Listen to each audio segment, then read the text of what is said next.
House of the Dragon Season 2, Episode 8, Trailer Breakdown. Hello everyone! Today we are breaking down the Episode 8 trailer for House of the Dragon Season 2. But before that, remember to like the video.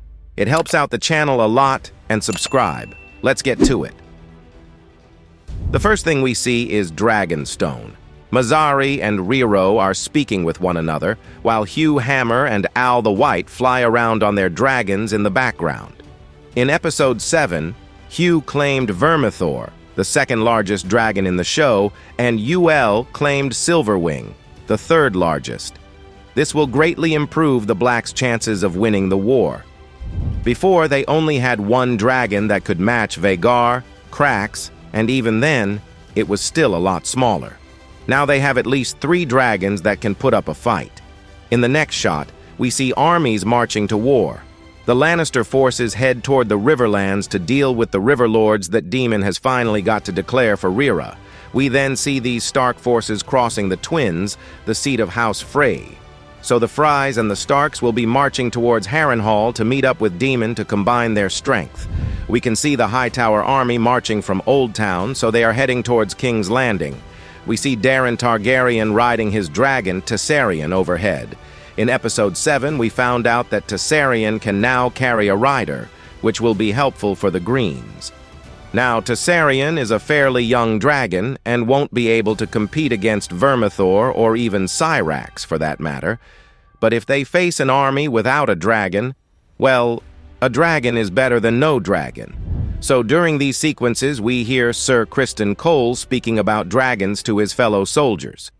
He says, "The dragons dance, and men are like dust under their feet. We march now toward our annihilation." So the Battle of Rook's Rest did something to Criston.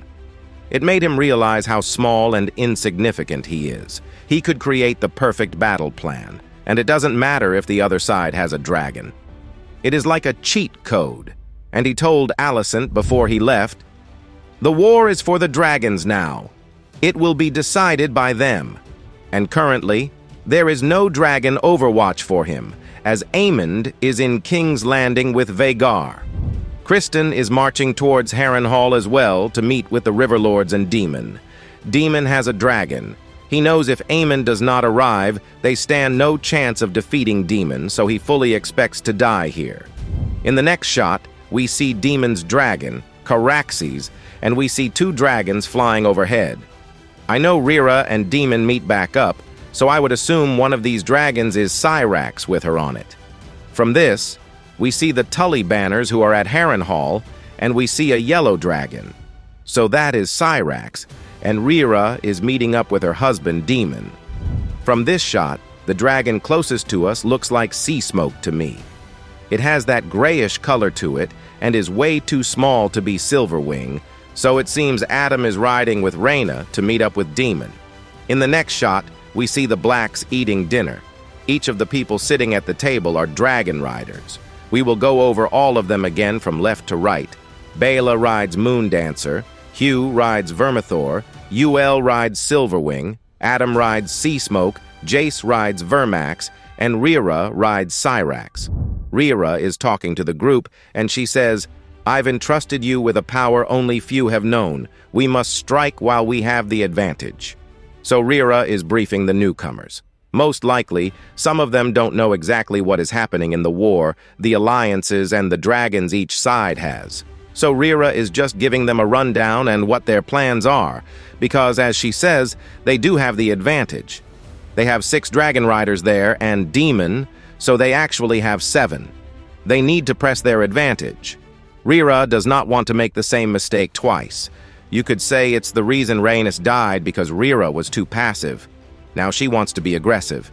In the next shot, we see Alan wearing full armor riding out to his ship. Corlys made Alan his first mate, so I expect him and Corlys will be heading out to sea to help with the blockade they have on King's Landing. In the next shot, we see Larys Strong speaking with Aegon. He says, "The Prince Regent, which is Aemond, is angry. There is no telling what he will do." So Aemond was not happy seeing a dragon flying over King's Landing, and he was certainly not happy seeing that the Blacks have 3 more dragon riders now. Aemond knows he's at a disadvantage, so he's kind of desperate. And when you're desperate, mistakes happen. Larys knows this, and he knows Aemond will not listen to him because he does not trust him. So he needs Aegon to get out of bed and retake control. Larys does not want Aemond to do something stupid or reckless that could hurt the war effort. Aegon, for his faults, does listen to his small council. In the next shot, we see Aemond, with his mother Alicent and his sister Helaena. Alicent yells at Aemond, saying, "You wish to rule the Seven Kingdoms, but you reign ruin and death." Aemond looks very upset listening to his mother say this. So Alicent is saying that Aemond might be a great warrior and dragon rider, but he does not understand that there is more to ruling than that. He's not thinking with a level head right now. He's thinking with his emotions, which can lead to mistakes.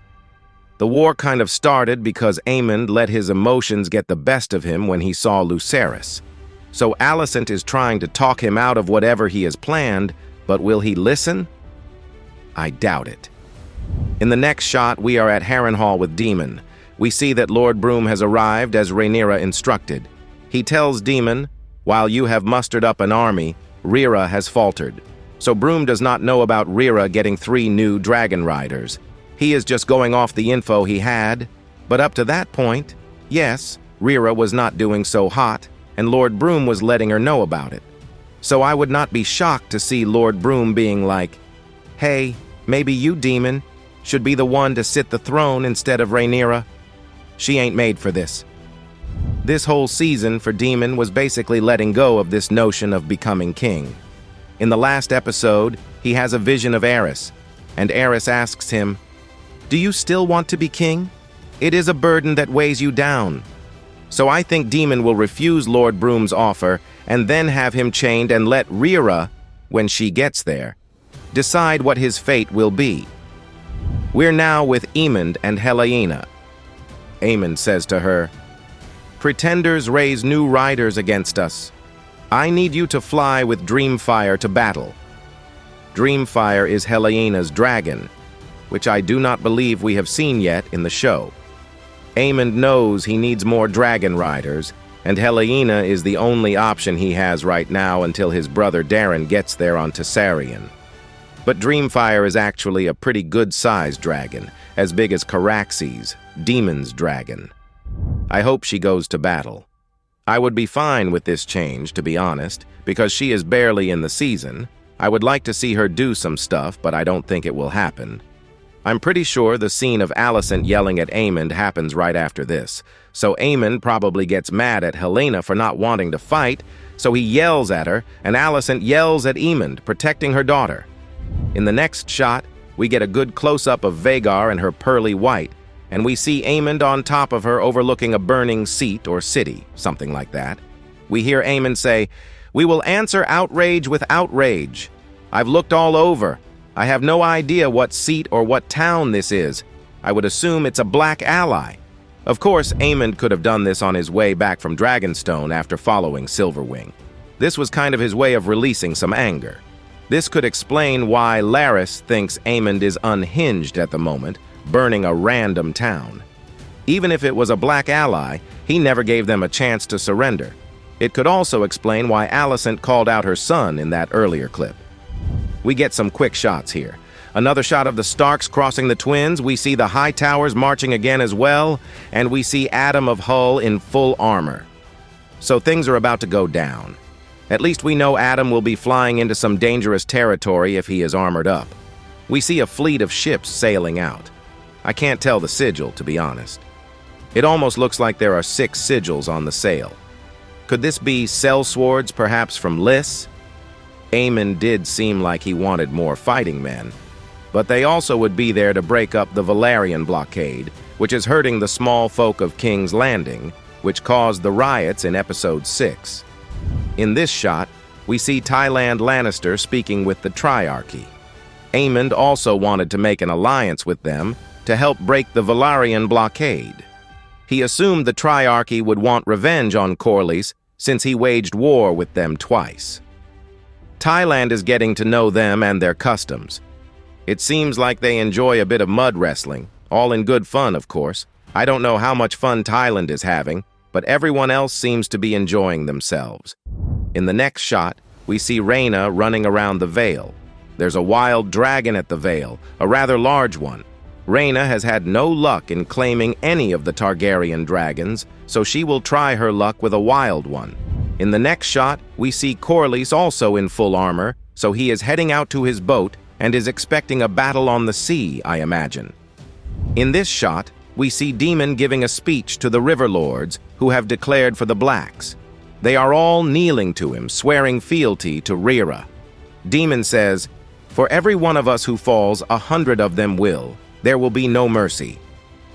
So for Daemon to give a speech like this, he must know that Criston Cole is marching on them, and they have to be somewhat close. He's rallying his troops for war. I do not believe we will get to see any fights, though, next episode. I think it will just be a setup for Season 3, teasing it. In the last shot, we see Gwaine Hightower pull out his sword and point it at Sir Criston Cole. Sir Criston Cole is telling everyone they're going to die, as we saw earlier in the trailer. Not exactly good for morale. So Gwaine is putting a stop to this. Maybe he's trying to take command from Sir Criston. Gwaine would rather not die here, and he thinks Criston is unsuited to lead at the moment. And that is it for the trailer. What did you think of it? Leave it down in the comments below, and if you want more House of the Dragon content, please subscribe and like the video. Thanks for watching.